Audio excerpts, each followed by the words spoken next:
ঢাকা বিশ্ববিদ্যালয় কেন্দ্রীয় ছাত্র সংসদের নির্বাচনের দিন তাকে ভিলেন বানানো হয়েছে বলে অভিযোগ করেছেন ছাত্রদলের ঢাকা বিশ্ববিদ্যালয় শাখার যুগ্ম সাধারণ সম্পাদক ও পরাজিত ভিপি পদপ্রার্থী আবেদুল ইসলাম খান।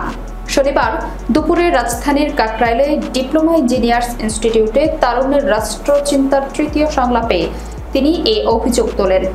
আবেদুল ইসলাম খান বলেন, কেউ আমাকে রাজনীতিতে নিয়ে যায়নি, আমি রাজনীতি খুঁজে নিই। গেস্টরুমের তিক্ত অভিজ্ঞতা থেকে ফেসবুক ঘেঁটে ছাত্রদলের রাজনীতিতে জড়ায় আবিদ বলেন, খুব দ্রুত ছাত্রদলের পক্ষ থেকে নির্বাচনের অবস্থান সম্পর্কে জানানো হবে। 2019 সালের ডাকসু নিয়ে এখনো কথা উঠছে, সুতরাং সবেমাত্র এই নির্বাচনও শেষ হয়েছে।